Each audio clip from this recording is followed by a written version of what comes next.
well, not special for a certain panelist over on the draft panel, seeing Liquid's demise at the hands of the teenagers of Team Spirit. It was getting slightly awkward in the studio, but it's okay because we felt sorry for him and we actually gave him a job. So you'll be meeting Aiden again in the draft panel very shortly once we are ready to get into things. There he is, give him a wave. His first TI as well. It's all right, you're doing great. We are ready very soon to get into the lobby, but you know what? It's prediction time, boys. 10 seconds. 2-0. IG bounce back. 2-1 Spirit. Okay, let's get into game 2. Team Spirit versus Invictus Gaming. Game 2. Hello and welcome back to the draft panel. Once again, we have the pro that Frankie was talking about, Insania, and of course, Lacoste.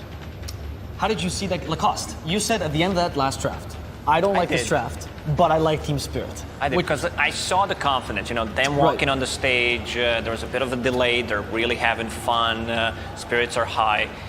And I love the confidence in the end, going for that tier 4 towers. This is the snap decision making that you need to, say, we go right now. Someone needs to scream, someone needs to yell, and everyone followed. And I really like that. Would you stand with your decision or your choice of words that the draft was still better for IG, but they just outplayed the end?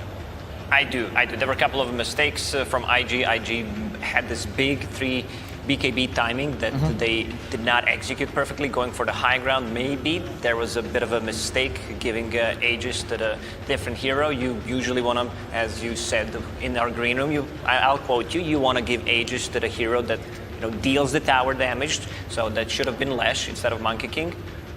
Yeah, I think generally speaking, if you want to aim to go high ground within the Aegis timer, then you want to put the Aegis on the hero that's going to deal tower damage. And traditionally, that is your position 1 and your carry, which is why most of the time they end up taking the Aegises. But in this case, Leshrac is your source of tower damage, so I would have preferred to see the Aegis on the Lesh. I think another interesting thing in this series was, if you guys load back into the replay, those of you who care, you will notice that at one point, Team Spirit took over the triangle where they found their team fight that got them back into the game. So they probably had vision there that they were smoking towards in the end. So this vision set up by Miposhka at some point in the game really enabled a potential comeback there. And something that a lot of teams do poorly is they will sit in their base when they fall behind. But Team Spirit, they decided to move over to the enemy triangle and set up this ward that gave them the huge rampage comeback. Is there a power to the fact that Team Spirit picks these comfort heroes? They always try similar strategies, things that are tried and true. Do you think this gives them the ability to have this confidence? I think when the cost said right, the draft I don't think was very good. Okay. But it was comfort heroes, like you're saying. I think after a game like this, you feel relieved that you got the win, but you know in the back of your mind that we might need to still switch up the draft a bit to be in a better position in the next game. Okay. Do you find that comfort is a good idea to go for the first game of the series to get that potential win and get it out of the way? I understand that you would start there, but I think you're going to have to develop and adapt. And I don't expect them to give IG all the pacing again like they did in game 1. All right, we're starting with the draft now again. We see Doom and Lion on the IG side, and Team Spirit picking a favorite here. It's going to be a really big change of pace. Weaver and Legion. We were actually talking about this, Lacoste, that we think of Collapse as this big teamfight hero, tanky teamfight, not so much the single target initiation. What can you tell me about this start for them? This is something that's going to provide them, again, Legion Commander got banned out in the second phase after IG picked Lion in the first game, so it's a dispel mechanic, it's a free BKB once you get a shard, 1.75 seconds, and it's also a decent amount of heal against the Doom that could, make the difference, whether you die or not. Also, Weaver, we still don't know where it's going to go, judging by the team's Spirit, the way they played it, it's probably going to be that position 4, the classic standard build, Spirit Vessel into Aghanim Scepter, and then Aghanim Scepter, you just get huge value. I already said at the start of the previous game that I really liked Mira on that Weaver, where he makes so much space, he gets tons of levels. Like, one of the good things about position 4 Weaver is that you're really survivable, and sometimes when you do a trade, let's say your offlaner dies, enemy safe laner dies, you get the free levels, you get the gold, and one of the reasons why the hero is so popular. If you have a Legion Weaver lane, let's say put them forward and saying, what do you think of that lane? Is it a strong lane? I think it's a good enough lane in most cases. You're going to get farm out of the lane. What I think is important to note here is if you think about how Doom functions, he will put Doom on someone, and then it will slowly take the hero to death, right? And when we talked about earlier, we talked a lot about timings, because timings are very integral in the way you draft. So when you have when Weaver reaches the Aghanim's Scepter timing in the game, he'll be able to reset heroes back from getting doomed. So most likely the heroes that get doomed won't tick out over time. And I think this puts Team Spirit in a position now that they have very good scaling as the game goes on. Their timings are very strong against IGs. The instant initiation from Lion can get dispelled by the Legion Commander, followed up with if he buys the shard, then there's no stun coming out, there's no follow-up on that, which will get a hero out of trouble very easily. To go back to the Aghanim Scepter, I like that IG responded with Doom plus a Lion, so that's there's burst damage that they need, so maybe Weaver will not be able to get the Aghanim Scepter off. We've seen, a Lion, you're charging that Finger of Death, and sometimes it's all it takes, that a bit of an extra burst damage. This time around, Tiny will get banned in the second phase by IG. Same goes for Wraith King. Of course, Wraith King is one of the better counters to Doom. You are not going to get doomed in the team fights most of the time.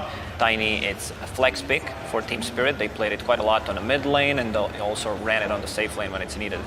This time Team Spirit also got rid of the Monkey King, which they saw as a threat last game, and also, once again, melee off-laner, making sure that you want to have an easier lane here. Insania, could you tell me the strengths a bit of this Doom Lion as a starting combo? I think the nice thing about it is that it's fairly flexible. You can still run the Doom pretty much in any position. He's going to accomplish what he wants to accomplish. The Lion they ran in the safe lane the last game. It's played by Kaka, I think, pretty much exclusively on their team. But they have the ability to flex it between the safe lane and the off lane. So IG's sticking a little bit more to this idea of we want to have a more flexible draft. We want to be able to do what we want with our heroes here. I think the Lina ban from Team Spirit is something they should look out for. Chinese teams consider this hero to be very, very strong against Leshrac. And we noticed in the last game, the Lina got banned. IG instantly went for the Leshrac. So I think that might be something that's on their mind to potentially ban out here. Lina in general just feels super strong. We're staying away from this Yule Scepter, Lina Spellcaster type of a build. It's just most of the time Boots of Travel into BKB, into Crystallis, which can be transitioned into either Daedalus, or we can see the Silver Edge when it's needed. A lot of the heroes that have break, that don't like to be broken in the game, are not as popular because the Silver Edge just feels like one of the best items right now. Is there any hero that you think it should be being played that because he's broken, you wouldn't play him right now? Is there any hero that comes to mind that you think? Yeah, Spectre. I definitely did expect much more Spectre to be picked, but Silver Edge, like you see Silver Edge being picked from the off lane, from the mid lane, even the safe laners get it. Yeah, that's fair. What do you think the next pick should be here for IG? Or what are they trying to set up here? Or the third and fourth? So right now, what IG has going for them, I think, is that they have slightly faster heroes, and they have a clear-cut initiation. And now they have the control for the Legion, right? So if the Legion purges the Lion's initiation, then that means free grips for Bing. So you have a way to effectively force out the Legion purge, so that you have the ability to get the Fiend's grip off. Plus, it's a strong laner against Legion. You have the Nightmare mechanic to sleep against a duel, so it's hard to rack up duel damage as a Legion commander. For Team Spirit, this means that the Bane is now a hero that they need to figure out a way to solve. Yeah, because they definitely need something that can, any long disruptive stun or a silence, something that can cut into backline. Spirits come to mind. You still are playing into Lions, so playing any of the Spirits is going to be a bit tricky. Storm Spirit was banned out by Team Spirit, but Void Spirit definitely comes to my mind, especially for once you get that Aghanim Scepter timing, jumping the backlines with into Lion and Bane could be a bit tricky for them. That's a potential save to a degree, depending on what you're facing. If Bane is too close to the Fiend script, you also have the way to threaten the Bane to move by just throwing kisses at him. But the Snapfire also combines here nicely with the Legion Commander. Duel, very similar to the Skyreth Mage combo. Probably going to be able to kill most heroes. Yeah. What else is the strength of the Snapfire? Why do they go for this 5 particularly? So I think generally speaking, when you pick a 3-position hero that doesn't really provide teamfight for your draft, you're going to have to compensate for it with some other role. Right. So Snapfire brings this teamfight that they are lacking in their draft right now. It's a lot of very single target damage, and when you don't have any teamfight, it feels difficult to take these slightly harder fights when you've got to go up a high ground or something like that. So Snapfire not only is a very powerful laner with a minus armor, that has really nice synergy with the Chaos Knight, and especially going up against a hero like Doom, it's very effective because he doesn't have any armor at all, or very low armor rather. And now we see a hero that's been picked in both carry and the offense position, the CK. I think it was Beast Coast that was mainly providing the carry CK, but I don't recall Team Spirit using it. What is it about this game? Because it's not a very popular hero right now. It's not, but this hero comes online so quickly. He's a super strong laner, especially when paired up with the strong position 5, which Snapfire is. And also, you don't care too much about getting doomed in the fights, I would say. You can still be able to reset. I like the Snapfire in general. With the repositioning tool, once Lion jumps on you with just Cookie, could make the difference, especially since the cast range was nerfed on Lion's stun. You have a good minus armor strat as well going on with the CK Weaver plus the Snapfire, as you mentioned. Is the Morphling an idea to that? Someone that can get really hard armor and is more scared of the magical burst? I absolutely think it's good. I think it can go both ways though. When you have a lot of minus armor, it racks up pretty fast. And for the early portions of the game before Morphling has like that ridiculous 50 armor point, it is, you have the ability to burst them down. And they have a lot of blockdown and stuns. So the Morphling does hit at later timing against these heroes, but I do think one of the issues that Spirit ran into in the last game was they really lacked pace. They were at the mercy of IG running at them almost constantly. But now they've flipped it around. If you look at their heroes now, you can tell that they understood from the last game that, hey, we can't play this low of a game. We can't let them make all the moves. And now I think they've fixed that problem for their draft. They have pretty active heroes that can make things happen. Would you say on the flip side that IG now might be more on the defensive? Yeah, I think so. I think it looks like IG... Personally, I really liked IG's draft in the last game, and I think they had the right idea in mind. I think this time around, their draft is a bit slower. It might be like, we lost the first game, so we want to make sure we have some sort of more late game, or we want to make sure that we can go late, but... I want to see some kind of AoE against CK Illusions, because if CK does not get jumped first with the Lion Doom, they're going to have a huge problem to deal with. Because, in case you're a viewer that hasn't watched in a while, you think, oh, Lion, you can just monitor them, hex them. No, not CK. They're considered strong illusions, and they can't just simply be dispelled just like that. Last game, Lacoste, you told us about how Team Spirit had good counter initiation, so even if they were defensive, they had good ways to respond. Do you feel similarly about IG's draft right now? I mean, I don't think they have the best counter initiation. I think this game is pretty heavily like, if you can get the Doom off on Chaos Knight before he Phantasms, you're going to be very happy about that. Because IG don't really have that much, Team Spirit doesn't really have that much damage between the Weaver and the Legion and the Snapfire in the early game. They also have no reliable stuns. Duel is going to be good, but there are no silences whatsoever, and there's always going to be this Nightmare save that could potentially make the difference. So Morphling should have a good time. Okay. Do we have any, is it the Weaver Vessel carrier this game?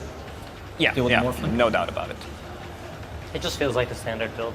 Yeah, I know that people really harp on the Axe because it looks so good, but ever since the range nerfs, we have seen much more play with the traditional Weaver Spirit Vessel, even Gleipnir builds we've seen on Weaver.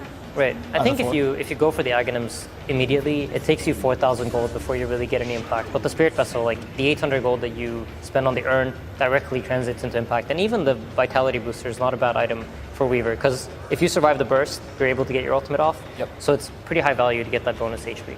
Here we get the most TORONTOTOKYO hero, which is the Shadow Fiend, I'd say. Literally, his playstyle would be very much like this man. Just go in, be able to draw some attention, initiate as well as a mid laner, deal high damage. Where does it fit into this draft? More minus armor. You were talking about the minus armor strat. The supports, the Doom, they don't have that much minus armor. I did not see any of the Magic Shadow Fiend built lately, to be honest. All the high-level pubs were either Dragonlance or just a Silver Edge Shadow Blade into a BKB. Maybe this time around it doesn't sound too bad, but with all the minus armor you still want to use your damage. I'm thinking about some AoE Lash comes to my mind once again. Okay, this is one of the heroes that can also deal with the illusions, has a bit of built-in magic absorb, which is going to be nice because the damage output is a bit limited on Team Spirit, other than 2-3 raises from Shadowfiend.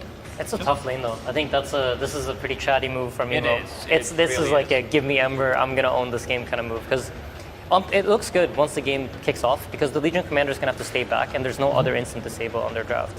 So I like the Ember pick if he does well out of the laning phase and he's able to play the game.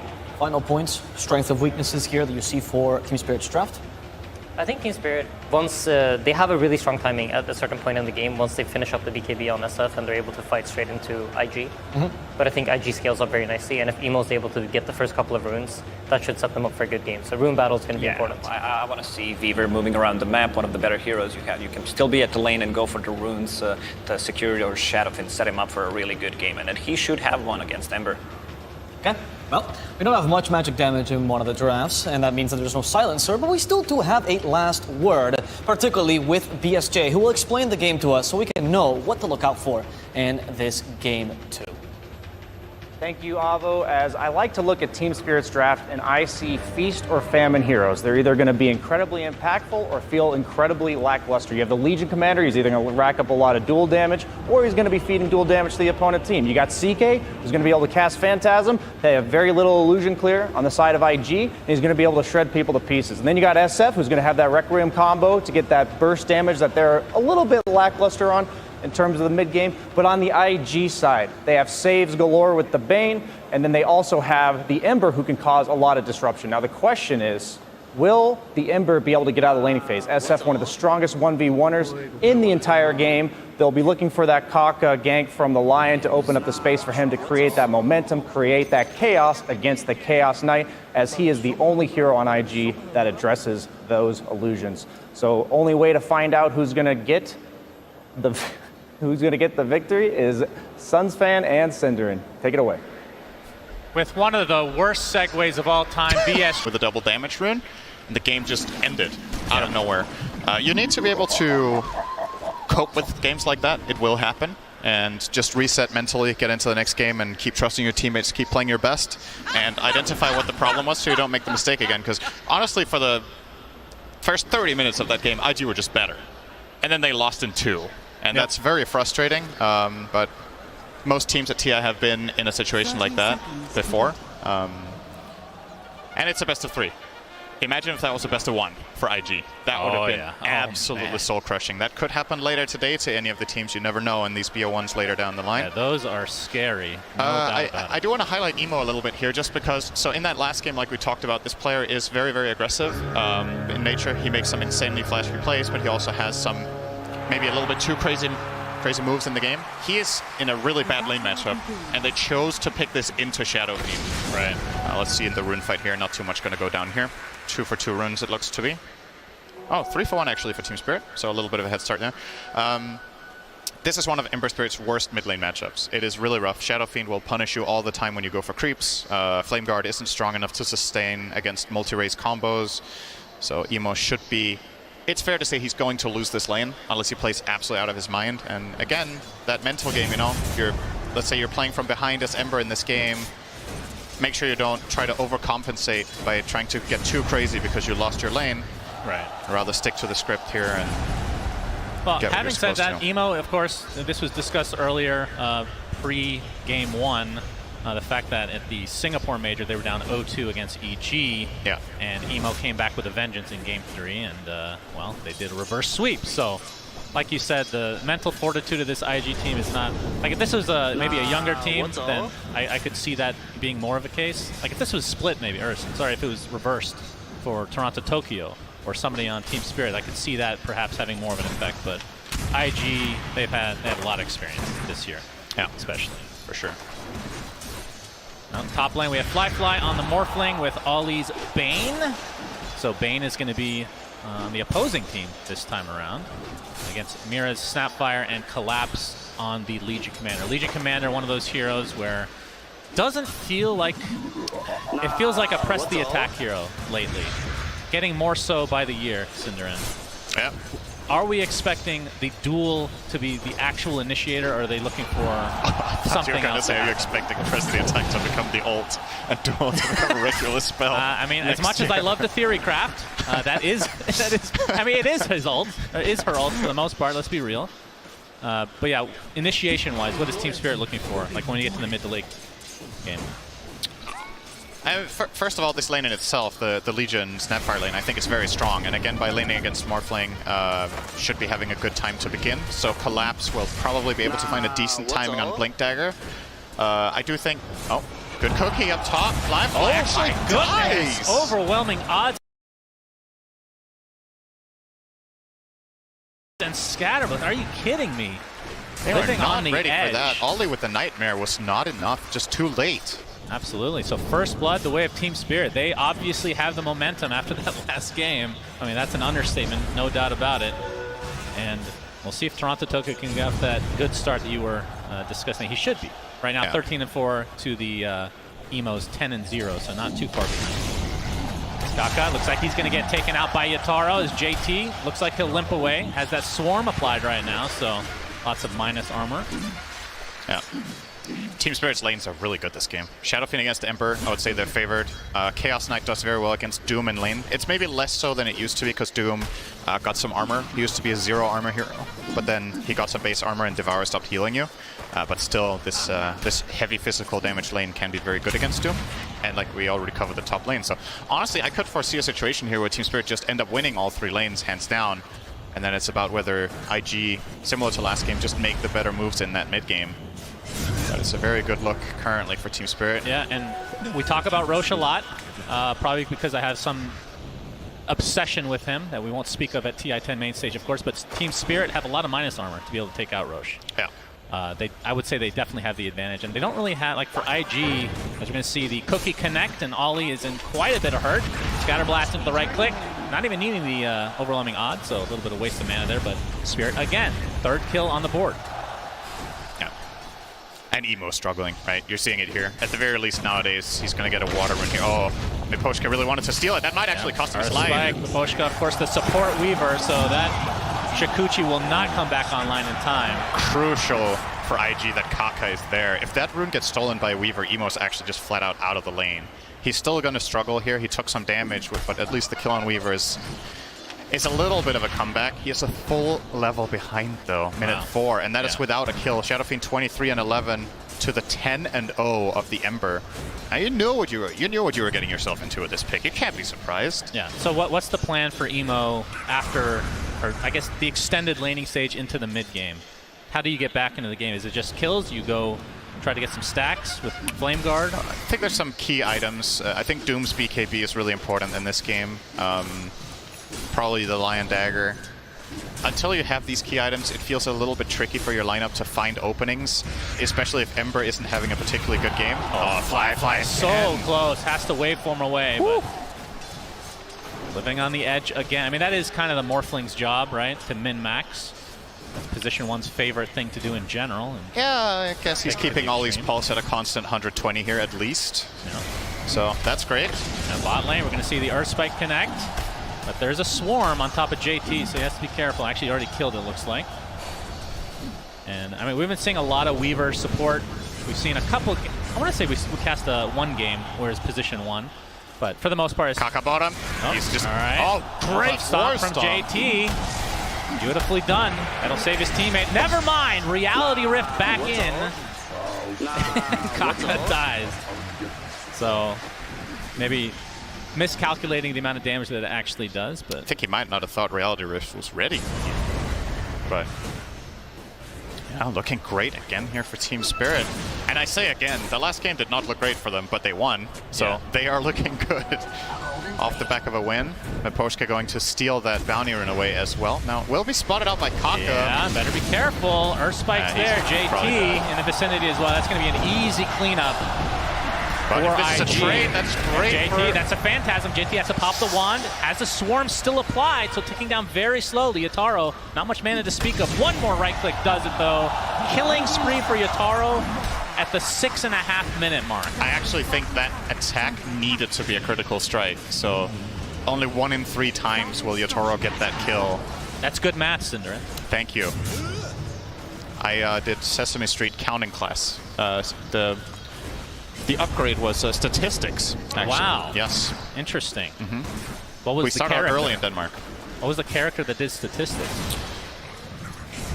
Don't show the crowd that I don't know anything about Sesame Street. Okay, so you lied to the crowd. I see. Flyfly. You can take some harassment here in the top lane. It's a 1v2 right now. There's no teammates nearby, but he seems to think he's going to be just fine. Collapses continuing. Actually gets a couple procs of his passive as well. Overwhelming odds with the cookie as well. And Scatterblast just finishes off Flyfly. And now we see a Chaos Bolt into the Reality Rift. JT taking heavy damage will be fine. But Cinder, if I didn't know any better, I would say IG is somewhat tilted from game 1. They're playing very very un-IG-like right now. I don't know if tilted is the right way of looking at it. They're just playing against a team that's on fire that have better lanes. And Team Spirit are just not making mistakes in these lanes. They're finding aggressive moves. They're playing...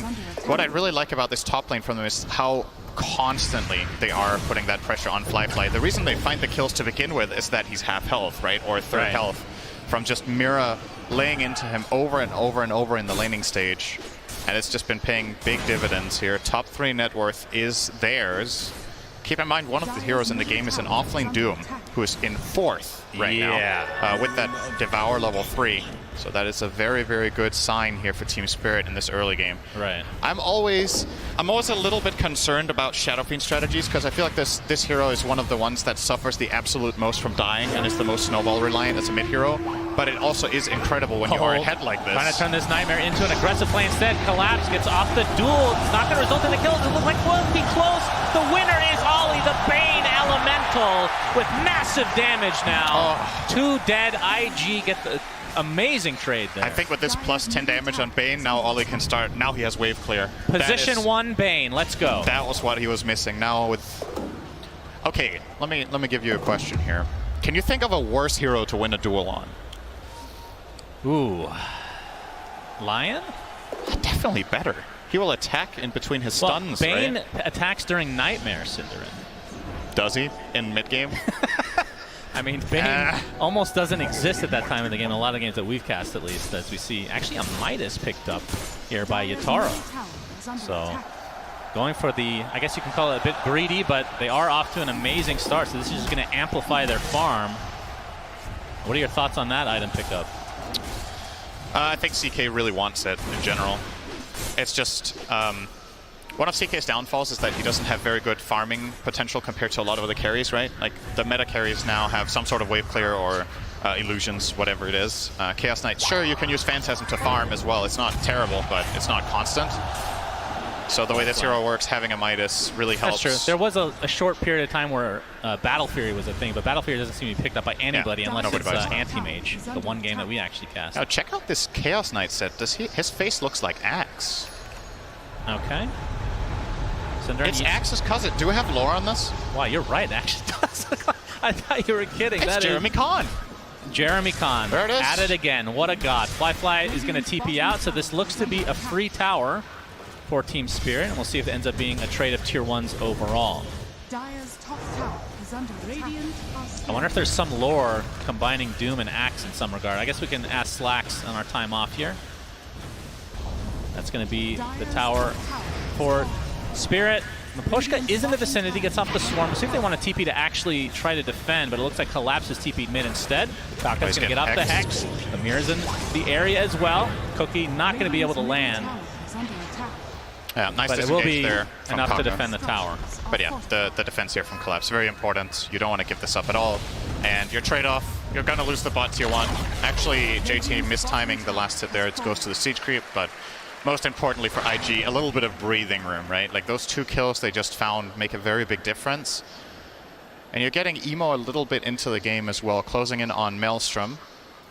I imagine he's going to go for a 1-4-4 build here. Felt forced to max Flame Guard, which I think Ember players actually don't like to do unless they have to. Yeah. A lot of the times nowadays, Embers want to max out Sleight of Fist. It's just way more teamfight damage to have that low cooldown, especially when you get that Maelstrom. But the lineup, it's going to time pretty well with the Maelstrom when he gets level 4 Sleight, so it's probably going to be fine.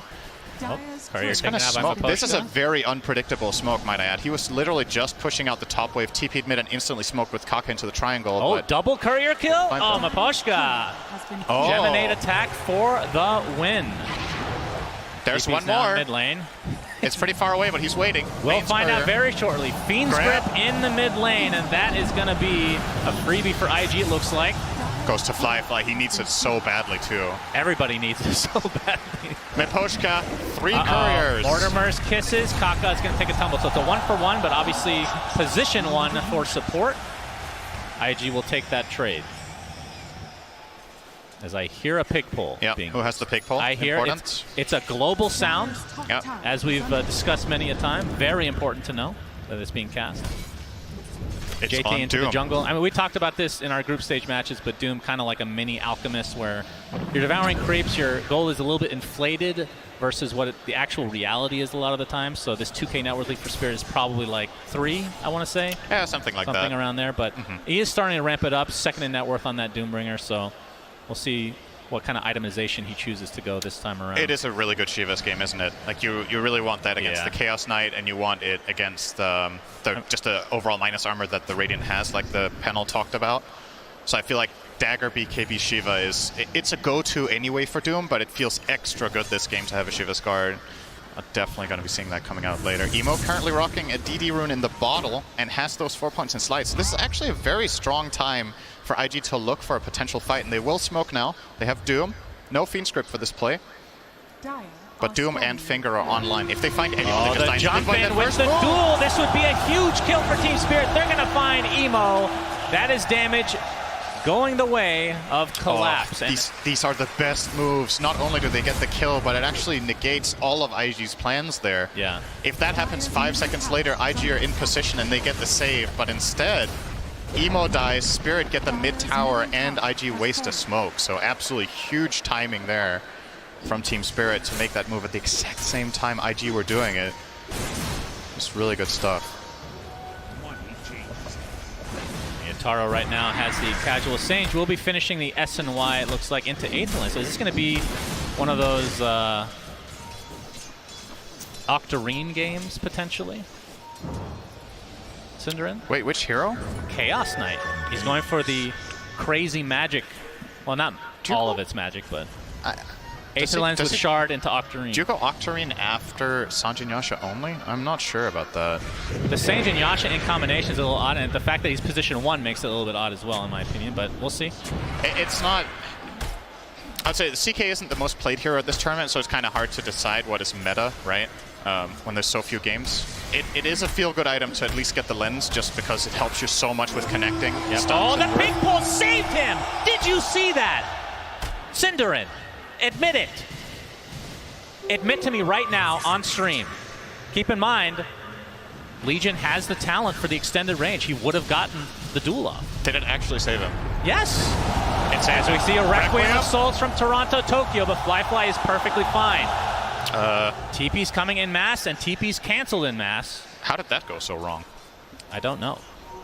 He was not really very close to killing flyfly. Dire's top tower is under attack. JT, well, there's the duel that they've been looking for. Mortimer's Kisses as well. The Nightmare trying to save Emo. It's going to be close. Gets off the slide, and away he goes. That'll save him, and Collapse ends up being the casualty for Team Spirit. Very nice save. Yeah, that's big for Kaka to get that finger kill. He's close to Dagger now. Yeah, and that's when he starts to really show his impact on the game. Some more item updates. Obviously, Yatoro's still sitting on the same items that we discussed because we talked about it literally 30 seconds ago. Toronto-Tokyo has the Dragon Lance and about 1,000 away from finishing the BKB, as it looks like. And as with many games, it feels like the BKBs are kind of the go time for Team Spirit. Ollie. Ollie is going to be spotted. There's the cookie initiation into the duel. Easy victory for Collapse. Silver lining there is if Ollie isn't there, that death is probably JT. So, but Team Spirit are going to immediately look to Roche. They only have level 1 little shredder. But they have a lot of other minus armor. Presence of the Dark Lord, the Swarm, and a Blightstone, I think. So this goes pretty quick. And they will not forget the Aegis. That's good. Very good. That happens occasionally if you're just joining us. May seem impossible. That is a play that is reserved for TI winners. That's true. Team Spirit do need the Aegis. Right. So Aegis on Toronto-Tokyo, as kind of the panel talked about his build. It's going to be more right-clicky. We're not really seeing the magic damage as much anymore with the old Arcane Blink and Yules and all that good stuff, which means he's the one that has to be set up, which obviously Duel is kind of a nice one for him to Requiem on top of. It's going to get slept here. Yeah, left to start things out, but there's the Duel, and it's going to be another victory for Collapse. JT gets his Doom off this time, pops the BKB. It'll be a trade of sorts. He might get denied. Well, we'll see. He's going to the creep area. flyfly Looks like he'll finish him off with the Shikuchi. JT in the meantime, look at this damage coming out the Mortimer's Kisses. JT better be careful. He pig pulls himself. Potential safety cinder. It's going to be close. Oh, the He's actually going to live. Pig pull MVP again. He's still dead. Never mind. Pig pull made no wait for it. They baited him with pig pull. Cinderin, admit it. That's 2 times in 1 game. I've never seen it before. This is actually the best game for pick pull we have ever seen. We have not even seen 1 time that it mattered. Now it's been twice in a row. Holy jeez. And that extra armor that was given to him not too long ago, really showing its worth there, I have to say. Just living on the edge yet again. All right, so IG have kind of come back with a bit of a vengeance here. Still 3.5 minutes on the Aegis, though. And the big thing in that fight, though, Yatoro died on Chaos Knight. He's dying with Midas ready, so there's like a bit of extra value lost. And just because he's such a high-level hero when you go for this build, it does give IG a lot their way. So you're going to see the start here. They will commit everything, and they do kill the Bane, but at what cost? At what cost? That is true. This was a close deny onto the neutrals here, but flyfly able to turn into Weaver temporarily. And you can see the instant rape, but this is the important part. The pig pull right there. Look at that. Just beautifully done. Oh, very nice. It's about as close as it gets. Indeed. I actually can't believe he didn't die to the wreck. I mean, this is a support Weaver, so no real damage to come. So it makes sense. All right, so this is pretty even game. Obviously with the Doom, it makes it a little bit harder to distinguish the network discrepancies, but again, Aegis still there. So look for Team Spirit to try to put something together. And the thing that's worth keeping in mind here is remember that Team Spirit were 3 or 4k gold ahead, right? So you've clawed yourself back into a position where, Miposhka, no sentry down. It's going to be fine. Just looking at the overall strengths of the lineups right now, Chaos Knight does not have that much going his way with like the overall value. Let's look at, if you look at his net worth, right? He has 10k net worth. What's the effective net worth of his items in the inventory? Midas, very bad item for what it costs. Energy Booster does nothing for what it costs except give you a bit of mana pool. So say, he has 10k net worth, but compared to the Morph and the Doom, their items just do more for now. This Energy Booster needs to be turned into something. The Midas needs more time to really pay off. So I think it's fair to say that IG are actually kind of far ahead right now in the game, in this current point in time. And the only advantage Team Spirit really have is the Aegis of the Immortal that it looks like they won't find a use for unless they find a fight in the next minute. Yeah, it's looking less likely now as they're just content to farming away here. Looks like Shadowblade is on the menu for TORONTOTOKYO. And Collapse has his armlet blade mail. Will he buy the shard on right-click Shadowblade? Oh boy, we'll have to discuss that in just a moment. The potential save, but Collapse is going to get bursted. Takes the Fiend's Grip and the Finger. Oh, that'll kill you. And that means Aegis will not be used in any effective manner. Yeah, and the tower hit's going to fall. It's all IG. This looks like last game, except the laning stage was way better this time for Spirit, but after this 10 to 15 minute mark, it's just IG finding the correct moves. Emo now completing that Lincoln Sphere, going to make it way easier for him to navigate the map as well. What do they have that removes the Lincoln so that they can duel? They have Reality Rift? That's it. Like, there's actually nothing else that they could do it with. So this item is insane this game. Needs to itemize a halberd or something like that for sure, but even then, makes it a little bit more awkward. All right. Miposhka. Kaka opting not to dust there. Interesting. I think I don't know if he thought Miposhka had time-lapse to somewhere else, but he was right on top of him. Could have dusted and probably Earth Spike there. Well, Spirit Vessel is officially completed now in Miposhka, so against a hero like Morphling, pretty high value overall. But we've talked about it before. The reason you pick Weaver, other than the laning stage with the Swarm and whatnot, is really the Aghanim Scepter, which is obviously very far away at this stage. Yep. But did complete the Vessel against Morph, which makes sense. Thank you. Yeah, that's right. I literally just said that. Thanks for joining us on this cast at the TI main stage. My co-caster literally doesn't listen to me at any point. It's kind of crazy that we've cast together for so long and it still surprises you that I don't care. No, I just wanted the public to know. I already know you're not a good friend. Yeah, okay. That's good. Really appreciate you, though. If you're tuning in for the first time, then welcome. Yes. Well said, Cinderin. Thanks. Very eloquent, as always. I'm very interested to see, though, Okay, he did get Aether Lens, but is now going for Silver Edge and has the Shard right now in the CK. So Chaos Bolt will create the illusion. So he gets the extended range for, obviously, Chaos Bolt and Reality Rift. So we'll see how that works out in their fights. But you're right, it feels like kind of not super effective yet. Yeah. So looking over items, what has just happened? So Morphus got an Eagle Song. Oh, interesting. Shard on the Chaos Knight. That will make his Chaos... I'm kidding. No, of course I'm that was listening. a little obvious. Of course. Good effort overall. Of course I listen to what you say. Oh, don't you worry. We have a smoke from Team Spirit. See what they're able to do with this. Looks like IG, based on the way they're farming, might be aware. Oh, Flash jumps in with that BKB. The Nightmare safe for now, but Bane takes the brunt of the damage. The Requiem of Souls doing massive damage as well to J2. Gets off his BKB and dies immediately after. So two good kills for Team Spirit. Very nice for Team Spirit there. Might get a tier 2 tower off this move mid, potentially. 40 seconds on Doom is pretty important here, but of course Phantasm being expended there as well might stop them from pushing. It's running out in 3 seconds, and Chaos Knight without Phantasm, fair to say, not really a very good hero. Like, it's been important for Chaos Knight over the years that the cooldown on this ultimate has dropped so much. What do you think the cooldown is off the top of your head of Phantasm right now? Oh boy. What would you guess? 90. It's 75. I think it used to be 2 minutes. Okay. So it's a lot shorter than it used to be. Kaka. We have a Hex, Miposhka. Actually, time lapse is in place, but it worked out. Very nice sidestep there by Miposhka in the trees to avoid the Earth Spike from Kaka. And therefore gets the lapse off. By the way, and gets flyfly out. is also working on a Lincoln Sphere, so they're going to have 2 Lincolns against this duel. Yeah, it is really good in this game. You have to see a Halberder. Like, what else would you want to buy? You have to itemize for it, like a Force Staff, just something. Yeah, I'm not sure.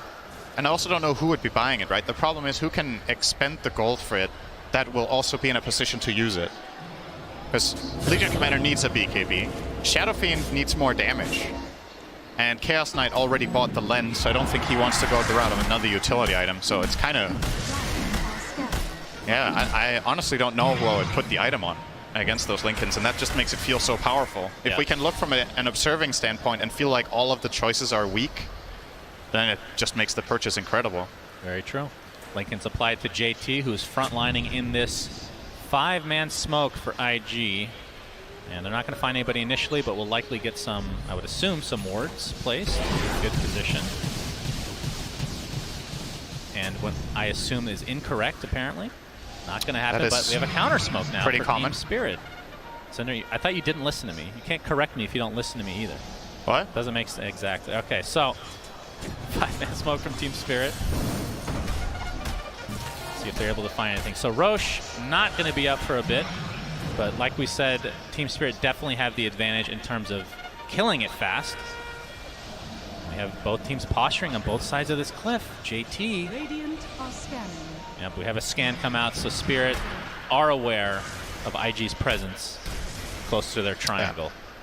It's a pretty telegraphed move because of the vision that Spirit have themselves, that they're able to make this call. But obviously, you just chill here. Both teams, they know this Roshan is super important. The early spawn has already passed, I believe, right? Yeah, it has by far passed. It could spawn any second now. Both teams will be aware of that. So Yatoro continuing to spam one of the best taunts in the game. I was just going to say. I made a taunt tier list. This was top 10, I believe. It's quite good. The more it annoys you, the better it is, I think. Your top 5 taunts probably all have sound, right? Of course. Yeah. They have to. That's a requirement. Oh, they have to now? Yeah, like Leshrac and Tidehunter and Undying are the top 3. For sure, Syndra. No questioning that. Okay. That is not a subjective opinion. It's objective. Gabe told me himself. Oh. Talking about lyrical, not Gabe Newell, so maybe that's not the same. Okay. Not the same weight to it as this tier 1 tower taking some massive damage here, but another smoke from Team Spirit and another taunt from Yatoro. Just pumping himself up. Like Ollie covering this observer. One of these 2 supports is probably going to die here. Oh, ward is taken out. There's the Chaos Bolt on top of Kaka.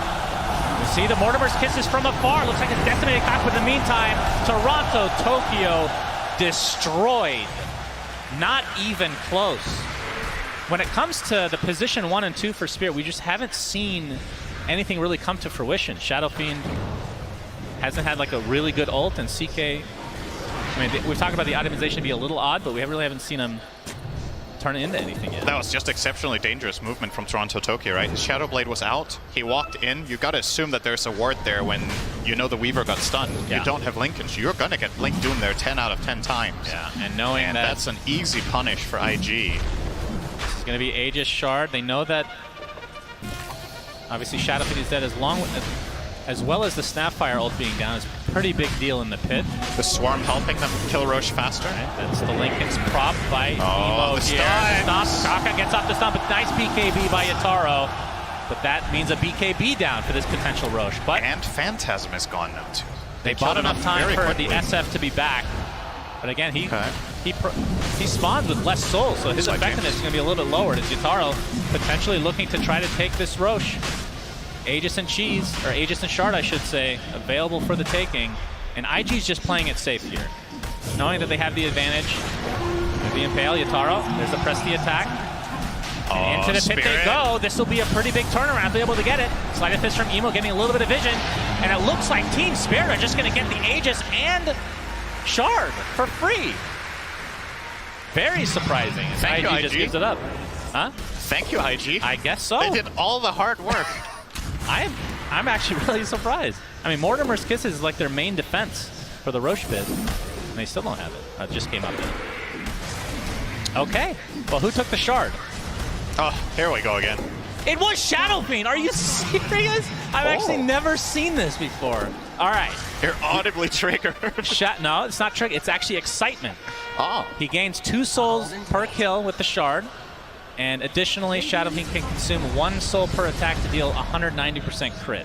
This one sounds very bad, but I am willing to be convinced otherwise, Syndren. I love shards, as you know.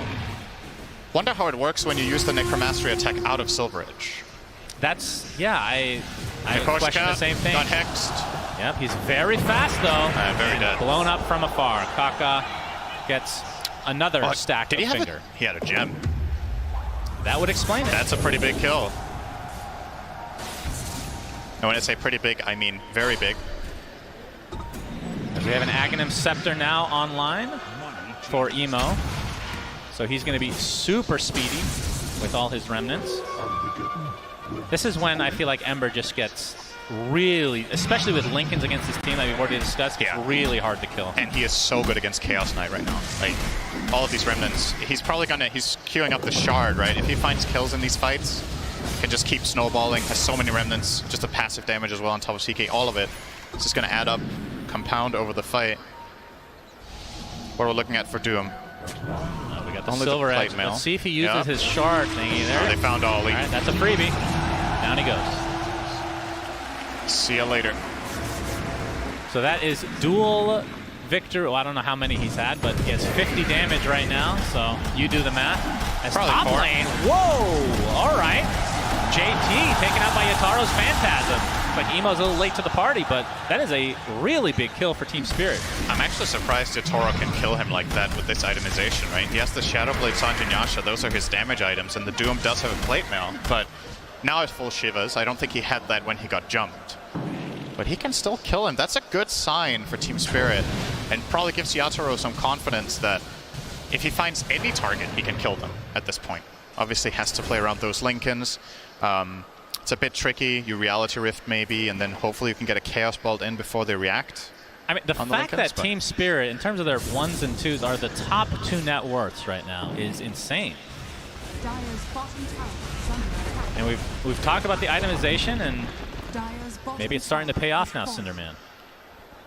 They take out the tier 1 tower bot, as the game in terms of net worth is relatively even right now, as the Aegis still 2 minutes to go, and this is their go time. So smoke on 4, Yatoro, of course, has the Silver Edge, so it can catch up here pretty shortly. DD spawned bottom. Oh boy, he's gonna get it. Yeah, they're gonna see it, They denied it.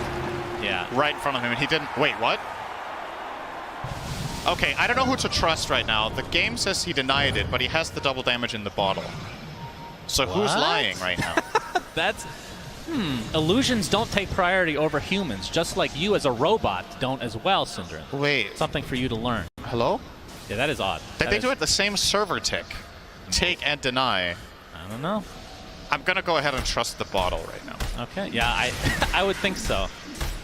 I mean, what? How could that be wrong? He just pops it and it's just like a puff of smoke, nothing happens. He pops the bottle and it just says denied. Like that huge denied symbol above his head. I love that. All right, well, the Aegis is going to expire pretty soon. I'm not sure if they're going to try to poke high ground or if it's a little bit too risky for them. They will take the outpost regardless. And, I mean, this is when it gets really scary, when it's about like 30 seconds left and you're starting to poke, because IG obviously know the timing on that as well, and they can truly take advantage, but we'll see. But the Shadowfeet DD hits stupidly hard with a DD, though. Yes. That, okay. That's the fort. 30 seconds to go. Still has the bottle instead of the ultimate orb applied. There's the E-Blade. All right, TORONTOTOKYO getting pressed the attack. And, oh, fingered as well. They're trying to blow him up. They do. And again, that is just the Aegis. No Phantasm now, Get him again. Pops the BKB, trying to go through with a grip from afar.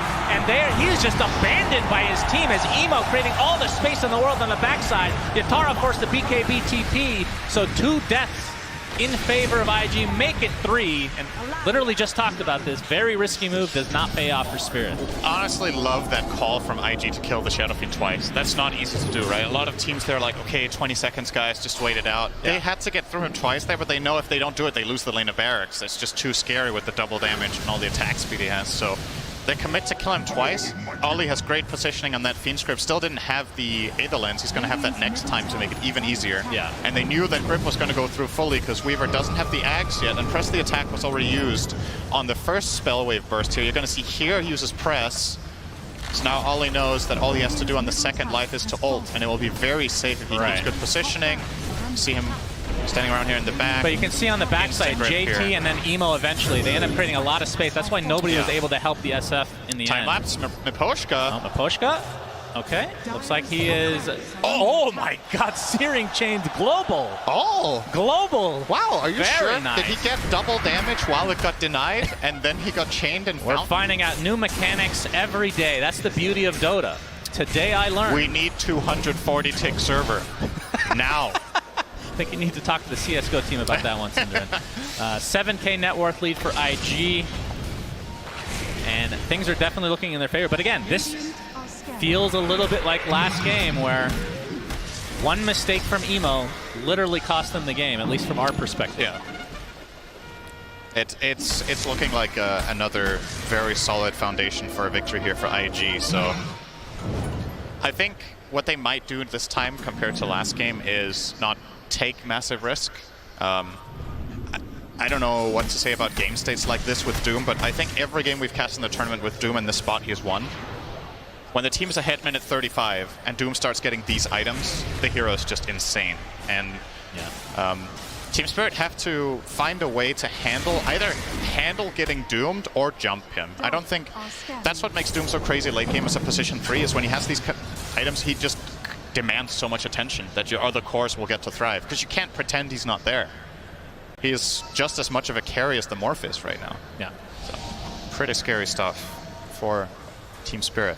JT on the Doom has a shard as well, by the way, so we'll have the extra damage and stun from the Infernal Blade, as well as the ult. If people are joining us that haven't watched in a long time, like a really long time, Level Death, the old ability, now built into the shard, essentially. Every hero has a new item slot called Neutral Item. These drop from jungle creeps and have different tiers based on what the game time is. That's right. Also, every hero has a Town Portal scroll slot and a backpack if you didn't play for 6 years. And in the next patch, a ward slot. Yep, probably. Or... Oh, JT is going to pop this smoke. Nope, not quite in range here. Flyfly gets off his Manta and is going to be pushing here. So Yatoro did finish the Octarine core, by the way. So... Do you like this build this game? I'm not... I have to say, I'm not completely sold that this was what they needed for it. I completely understand the reasoning and the logic behind it, because you get, I think you primarily get it, not necessarily only for the ulti cooldown, but really getting lower cooldown on Chaos Bolt when you have the shard is really nice, right? But yeah, I'm not sure. I'm not sure this was what they needed. Maybe they could have had a stronger power spike. Let's say he had an AC or maybe finished Silver Edge. But this is, of course... Yeah, it's not a super unusual build, but that doesn't mean it's good every game, right? Yeah. But they are 1,000 away from Ags on Weaver, so that could be a turning point. Yeah, that's big. Of course, IG is working with a decent amount of burst damage between the E-Blade and Finger of Death, so might not even have time to use it, honestly. That's the scary part. As into Roche Pit they go, so Roche number 3 has the Refresher Shard this time. And of course, the cheese. Oh, Refresher Shard. Who would you give it to here? I wonder. Doom is working on a Refresher Orb himself. Okay, they do give it to Doom. I don't think that was necessarily a given. It's insane on Ember. Yeah, Ember's is crazy. That's true. You get 5 extra charges on Fire Remnant by having the Refresher Especially Shard, when you already have Ags. It's insane. It would have been crazy on either of these two, but they do value the Doom higher. Yeah. And I think it makes sense in a way, right? You're probably working under the assumption that this Weaver Axe is coming soon. You've seen his inventory for quite a while with that point booster. And having the second Doom will just give you that much more freedom to isolate and kill targets. Even if they do get saved, you can do them again. Now Miposhka running into JT potentially. JT has the gem. He sure does. Oof, that was close. So he's 800 away from that time lapse being able to be used on teammates. He might actually run into him in the bottom wave if Miposhka tries to go for farm here. He doesn't, though. Yeah, this is a really scary point for Team Spirit. If they lose the next fight and Aegis is still online for IG, they could potentially go for some sets of racks here. JT was looking for him there with the Trickster Cloak and Shiva's Guard out on the side, but Miposhka very wisely standing far back to the bottom left. And JT's almost done with his Refresher as well, his actual Refresher. Oh, he could be in trouble here, though. Yeah, they're going to try to jump him. JT blink very quick. The dual dash range, and the right clicks have come and put the save. Nope, not saved enough, sadly, for IG. BKB's popped galore, though. Kaka. Nice time lapse, too. Proc is Miposhka trying to get away, but they're going to be able to find one more kill. The buyback onto Doom. And it looks like Yatoro will take a tumble, but it did cost Doom his buyback. Great fight from Spirit. That's basically... If they hadn't lost CK there, that would have been wonderful, but even losing him, they do get the Doom buyback. They found the duel, and they found the Lion kill. And the Weaver time-lapse on like 10% health. They got the duel on the Absolute Edge. I think he actually only reached it because of Psychic Headband. Like, no joke, he needed that too. The cast range there was really, really long. Psychic Headband plus his talent. Yeah. He needed it. That looked really far. I thought he had an Aether Lens when he popped. Yeah, same. I was like, how did he reach that one? But it was the headband. Now they're going high ground, though. Chaos Knight has buyback. And there is an Aegis here on flyfly, as well as the second Doom. flyfly taking some massive damage, but like you said, still has the Aegis to work with. He jumps in, gets cookied, but there's the Doom on top of the SF, but there's the time lapse to try to save him. Of course, it's not going to take off Doom, but he's quite healthy with press the attack. In addition, flyfly already expended the Aegis, so showing off that time lapse. Dragon and Scepter as Emo jumps in and finds TORONTOTOKYO. They do have buyback onto the two heroes, though. Another Doom was applied to collapse, and he collapses to the ground. 70 seconds on the deck, no buyback to work with. So 5 versus 4 once CK's back online. And this entire engage, CK not using the buyback, holding on to it. They thought they could defend there with that good time lapse and press the attack, but just got overwhelmed. And remember, no, actually don't remember. I remember everything. Yatoro gonna try to go. They take off the Lincolns. There's the CK Chaos Bolt. You can see the illusion come to fruition as well, but flyfly just cleans it up easily. More Chaos Bolts to come. I mean, it's pretty annoying to deal with, but it's not really doing that much damage right now. Flyfly, Manta. And this is looking like a set of racks. I don't think Spirit can fight without Legion right now. No, they're just trying to delay. And IG will be happy with the melee racks. Yeah, it is starting to get costly for Spirit. Given the circumstances, though, you were fighting into Aegis and Refresher Shard there, losing half a lane and 1 SF buyback. It could have probably been worse when your CK was dead when the fight even began. Oh, this is a huge kill for IG. Nobody from Spirit is remotely close, and that's 90 seconds. No buyback. 14K network lead for IG. Do IG know he doesn't have buyback, though, is the question. Because now it's because of gold. He finished the Silver Edge up there. I mean, flyfly has his Scotty if he wants to buy it. I mean, he is virtually unkillable right now when that gets delivered. So I feel like they'll be pretty confident to go forward. Ember did actually go for a refresher himself, and JT changed it up after the buyback, went for the Eon Disc instead of refresher himself. So just wants to make sure he lives through the first two. More safety against duel. Flyfly onto the high ground we go. Collapse actually jumps in. Look at this damage from the Snapfire. The Grip to try to counteract this, but it looks like they're going to be able to find the kill. Flyfly dies. And in the midst of things, Emo backs away, but there's the buyback now onto the Morphling. They're going to continue on here as Emo able to remnant to safety. Now with Morphling, the cover is there. Buyback onto the Weaver. Now Mira gets blown up, buys back as well. As this is looking like the beginning of the game for one team or the other, Cinder. A lot of buyback. I mean, if you get the kill on Flyfly, that's a huge deal, but they're playing it safe. So buyback ends up not being great for IG. Very costly. All they get is a range rax out of that. In fact, lose one in turn. Oh, is this going to be the repeat of the last game now? They have one win condition here, one last move. Yeah. It almost feels like you're 17k down, but there is that one opening if you kill the right enemy core. Actually, Emo doesn't have buyback either yet. He's 200 gold short. His inventory is really, really valuable, so his buyback is expensive.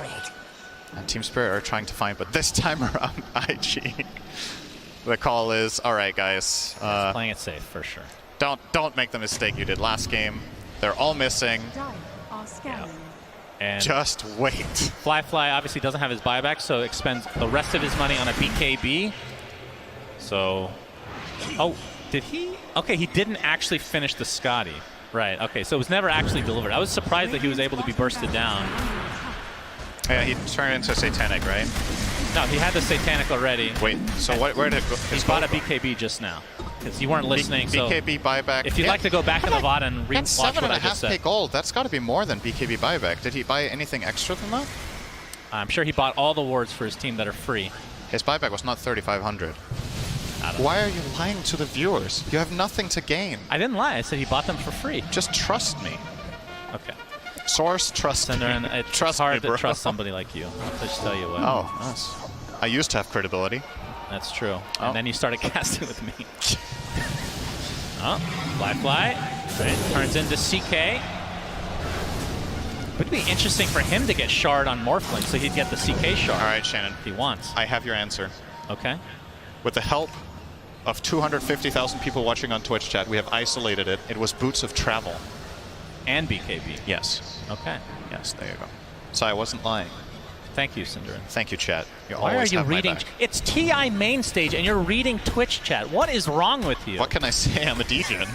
What do you want to know? How can you even pay attention? That's why I can't hear you half the time.